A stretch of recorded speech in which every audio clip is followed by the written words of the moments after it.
Hello, ladies and gentlemen, and welcome to another episode of Tigers Talk Rugby. Before we get started, I would like to say that we are on Anchor, Breaker, Google Podcast, Apple Podcast, Overcast, Pocket Cast, Radio Public, and Spotify. So if you want to go check out our audio only version, go over there and give us a listen. Well, thank you, Ethan, for your words and for the intro as well.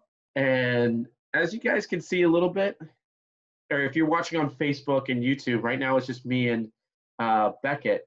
So Hello. Ethan is not going to be with us for this episode.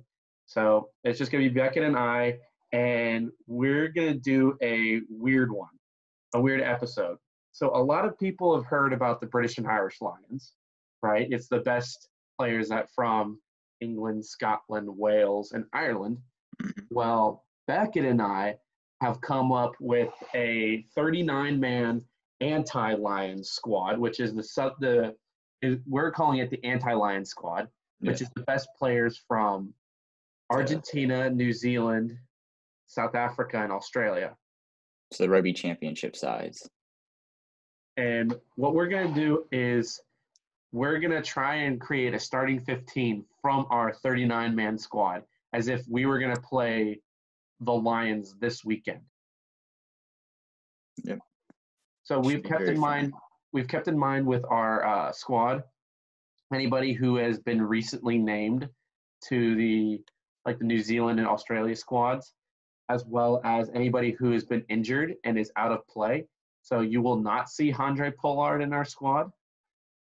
Or R.G. Snyman, sadly. Or R.G. Snyman, or some of the other bigger names. But Brody Retallick is currently still on sabbatical in Japan, so he's not available for the All Blacks at the moment, I believe. And even though Julian Savea did re-sign with New Zealand, he's not going to be on this squad either. Yes.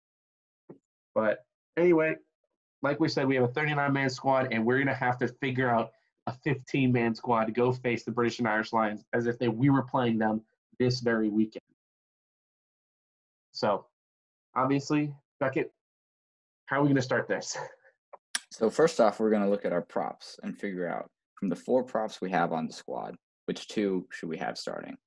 So we have Stephen Kitchoff, we have Ofa Tumbafasi, Nepo Lalala, and Taniela Tupou, the Tongan Thor. So I think it would be very interesting that we had the Tongan Thor and Stephen Kitchoff. Because Stephen Kitchoff is probably one of the best props in the world. And then Tongan Thor, Taniela Tupou would be pretty good at, and he's younger. So he's very mobile for props, so he'll be really good in the loose. So I think that would be really cool for him to be, starting for the anti-Lions against the Lions, especially against the Lions. That I would assume that they would have a primarily English front row with Kyle Sinclair, maybe Joe Marler, maybe Tog Furlong is the only Irish player I could really think of. Probably Cian Healy as well. So having a young guy in Tupou would be pretty good. Yes, so, the Lions props are going to be very physical, so we're going to need someone who can match that. Yeah, perfect. So Stephen Kitchoff and Tupou, with no disagreement there. Yeah, sounds good. And for anybody who's watching on YouTube and Facebook, right now we have sharemy15.com, and that's how we're creating our squads.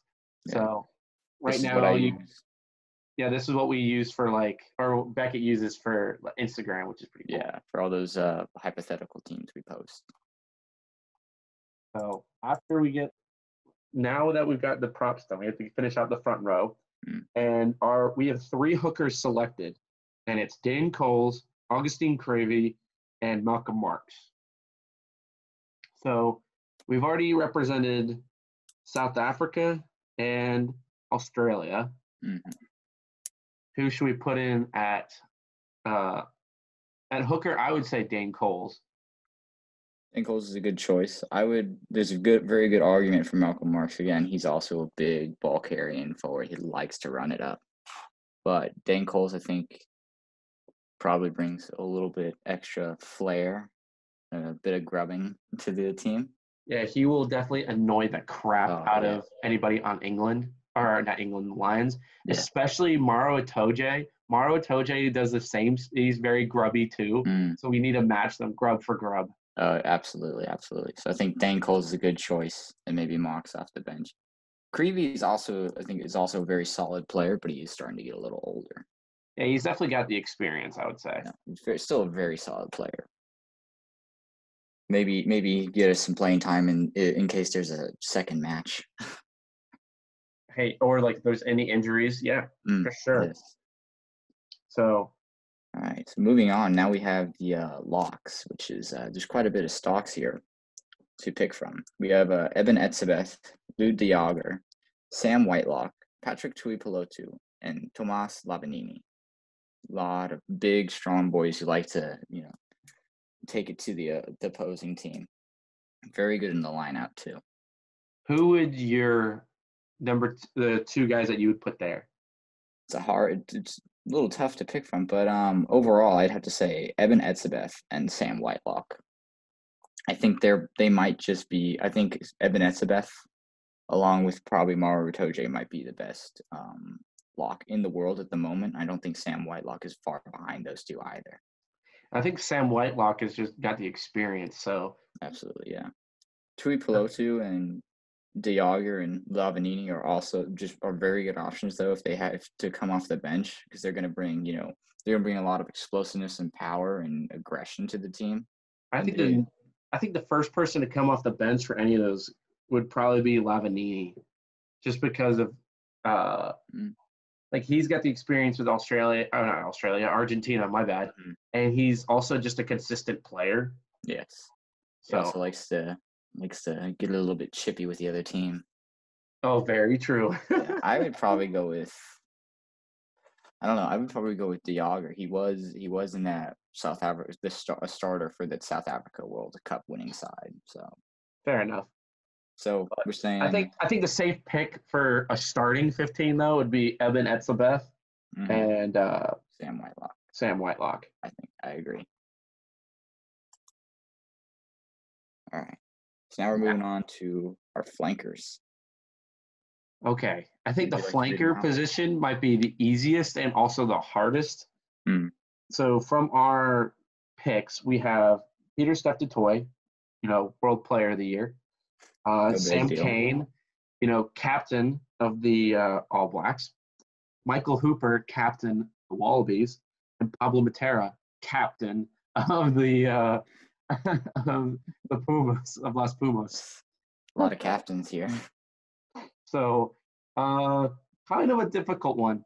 And you know what? We didn't even put Sia Khaleesi when I think about it. Yeah. Captain of the. It was a hard pick to leave out.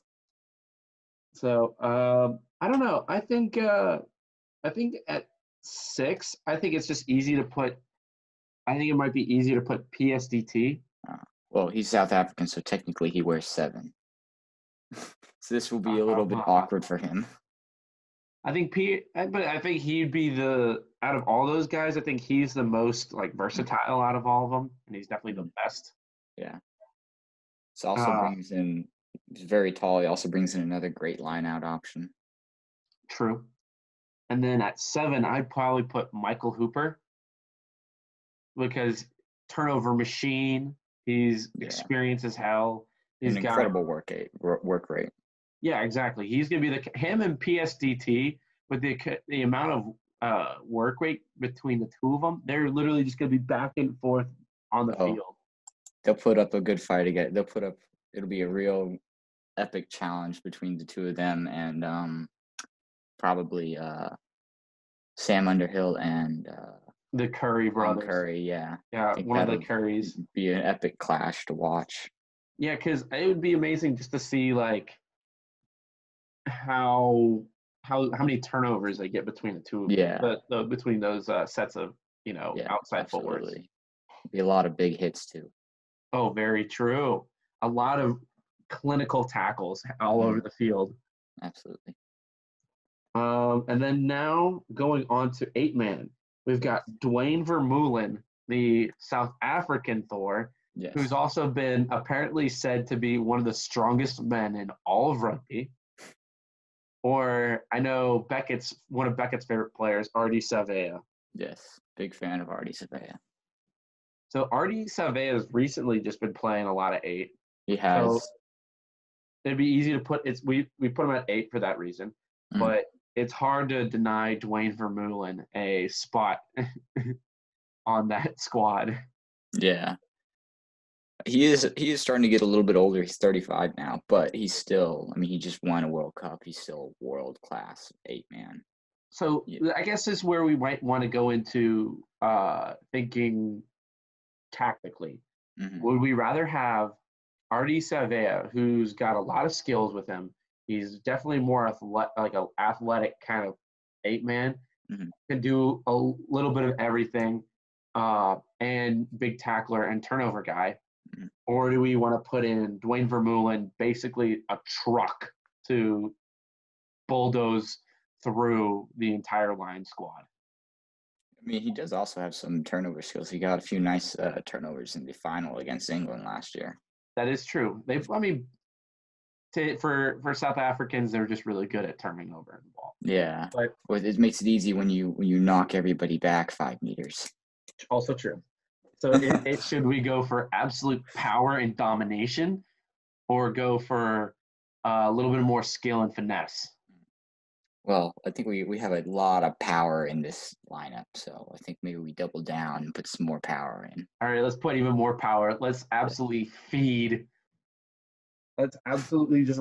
This is what we're gonna do. We're gonna run it straight down the throats of whatever British and Irish lion that comes out our way.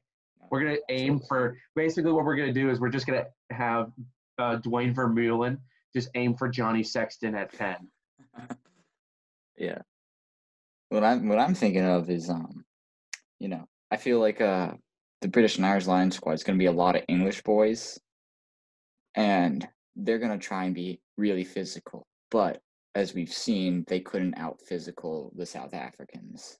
Yeah, so there might be a decent amount of South Africans in the squad. Who knows? Yes. But, Okay. I mean, the other boys bring a lot of power with them as well. Yeah, and we got a little bit of putting Tupu in there brings us a little bit of youth and athleticism to it, and Sam Whitelock just brings a load of experience, as well as Michael Hooper. Yeah, absolutely. So I think that's a safe pick. Yeah. Now on to the small boys. Yes. And then the little boys who sometimes have the biggest heart. So we're looking at the scrum halves. We have TJ Perinara, Aaron Smith, Faf de Klerk, and Nick White to pick from. 4 scrum halves. Only one of them will make the starting lineup, though. So I think I think for me, the two that this is boiled down to is Aaron Smith and Faf. Absolutely, I could see that. I It's think just both of them are. I think the two of them are arguably the best scrum halves in the world. I think like a month or two ago, Rugby Pass did a poll. They were voting on like the best players at each position. I'm pretty sure Faf. It was like the final. I think was Faf versus Aaron. And I think Faf won out. so should we put Faf in there? They're two slightly different players. Faf is very much control the game with his kicking and stuff, but also very up tempo. Or well, I suppose they're both very up tempo players. Faf is, but they both have a very strong innate ability to control the game. But I think at this current point in time, I think Faf is a little bit better than Aaron. I think Faf is really good at controlling momentum, more so than just controlling the game. Because whenever you see Faf, whenever he kicks, he doesn't really kick to trade, possession for territory. He's trying to build momentum. Yeah. And try to shift momentum. So I think I would put Faf in there solely because of the momentum bit. And he did that really well against Northern Hemisphere squads in the World Cup too. So yeah, absolutely. So we have Faf de Klerk. And here's another thing about Faf too. is that since he plays for Sale, he plays with some of the guys like the Curry brothers. Hmm. He knows how to play against some of these He knows English what they're doing boys. with Manu Tuilagi. He knows how they like to play it. Yeah, he knows all their strengths and weaknesses. So he can Another thing definitely about figure Faf. himself out. Yeah, another thing about Faf is he loves to hit the big boys. He's not afraid to mess it up with them. So yeah, there you go. Maybe that's It's more power. might be maybe the move for us. Yeah. All right.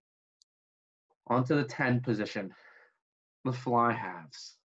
This guy, okay, I will say whoever this guy has to be is going to go against Johnny Sexton, most likely. Probably. They probably Right? put Sexton at 10 and Owen Farrell at 12. I could see that happening. Yeah. So whoever this number 10 has to be able to keep in the right minds or like control the game and keep hold of the game against Johnny Sexton. So I think all the options we have listed, you can do it. And again, we said Andre Pollard is injured, so he's not up for consideration at the moment. yeah, he was literally injured this last weekend. Yes, very sad. He's a great player. But the options we do have are Bowden Barrett, Richie Moonga, and James O'Connor. I think all really good options. Really experienced, a lot of control for the game, a lot of skill. So Bowden Barrett for me is going to be coming off the bench. Oh, it's back to his 2015 Impact sub days. Yep, I'm going to put him there. He's going to be impact sub. But Oh, yeah. between Richie Moonga and James O'Connor, I guess it depends on what kind of game we want to play. Mm-hmm. James O'Connor is really good at kicking. He is very good kicker. Whereas Richie Moonga, as we've seen with Super Rugby Aotearoa, could put the entire team on his back and just win the game. Yeah. With a team like this, though, I'm not sure if he would need to put them on his back. So it's up to, would we rather have an Australian or a Kiwi? A Wallaby or an All Black? It's a tough decision. But I think Richie Moonga has just shown a lot more in his. I think he's in another league. I think James O'Connor is a class player, very good player. But Richie Moonga he's Richie Moonga. All right, I guess we're going to have to put Richie in there. Yeah. Now we move on to the wings. We got a lot of really pacey boys out here. I think there's one really obvious choice though out of all of them. We have Emiliano Buffelli, Batista Delgi, George Bridge, Cheslin Colby, and Makazola Mapimpi. Okay. So can I make my stake first? Go ahead. Because I know you're going to immediately put Cheslin Colby in there. But, okay, who do you think is probably going to be the wingers for this British and Irish Lions squad? The British and Irish Lions. Ooh. Gosh, there's a lot of boys to pick from there. I could see a combination. I could see Anthony Watson. He's probably going to be out there. And maybe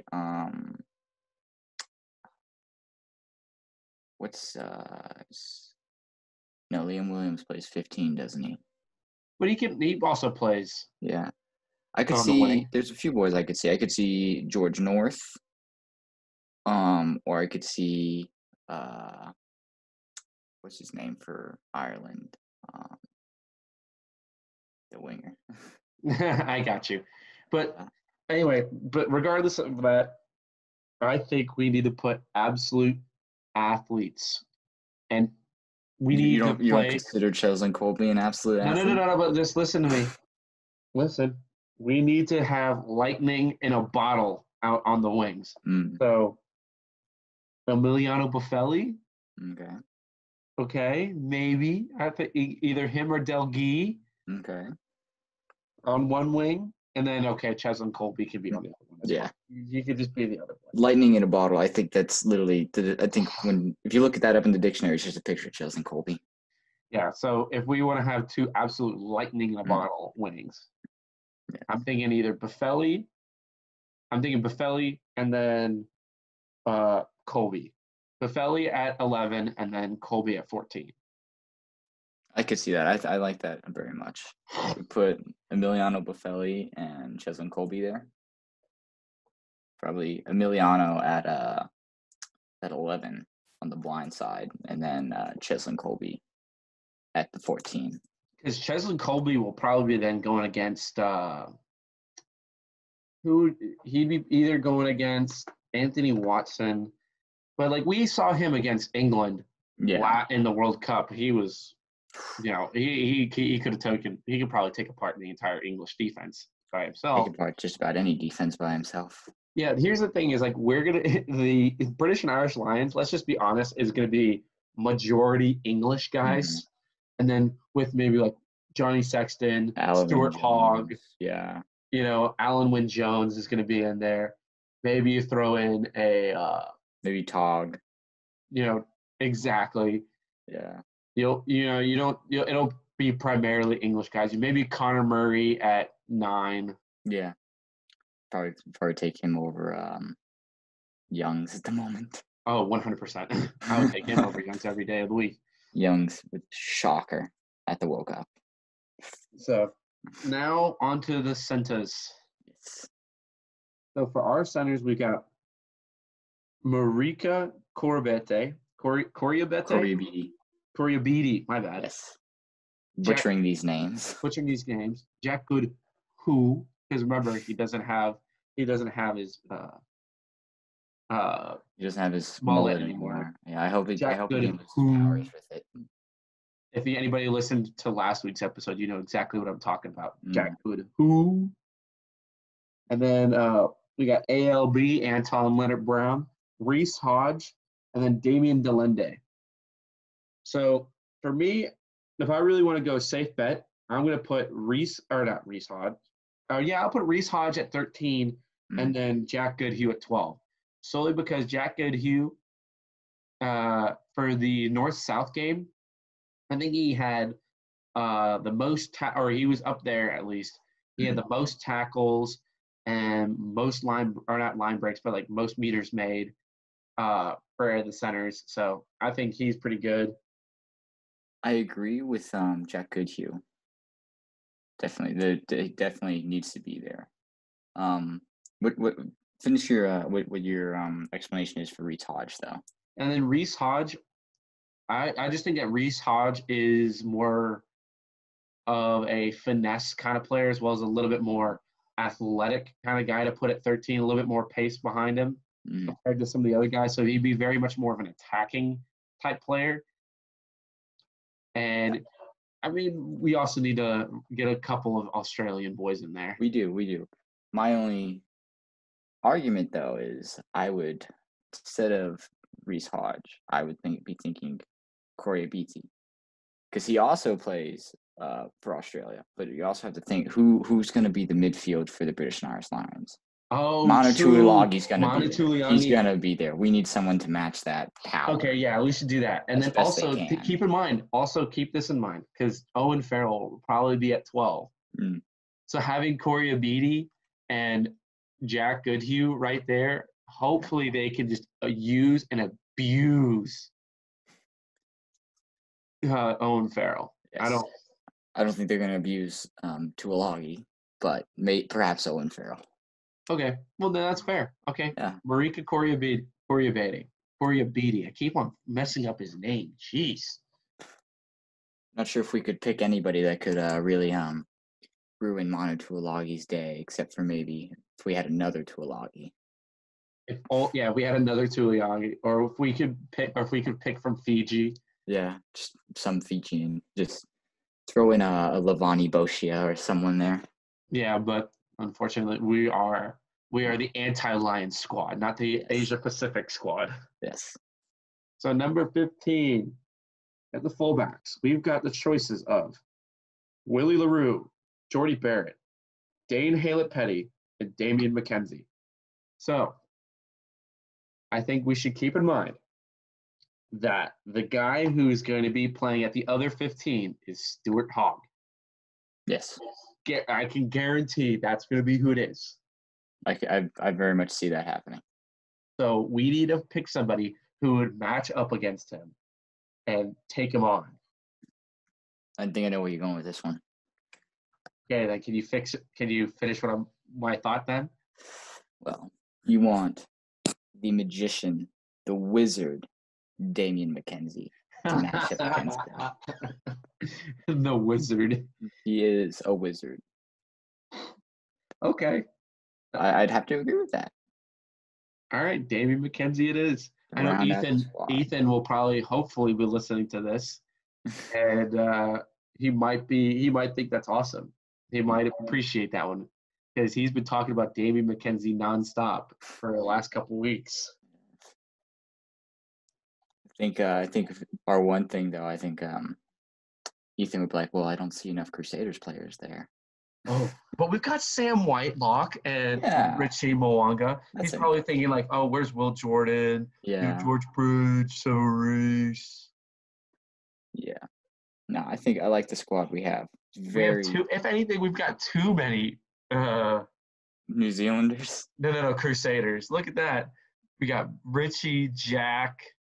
We do have a good few. Sam. So we got a decent amount. And then we have a few more on the bench, George Bridge. So yeah, we'll be fine. He has to agree we're okay. Yeah. I'd like to I think it's a very good squad. The pack, it's just a lot of power, a lot of really good line out threats with Etzebeth, Whitelock, Dutoy, Vermeulen. A lot of big ball handlers and ball carriers just pound it up at wear out the opposition.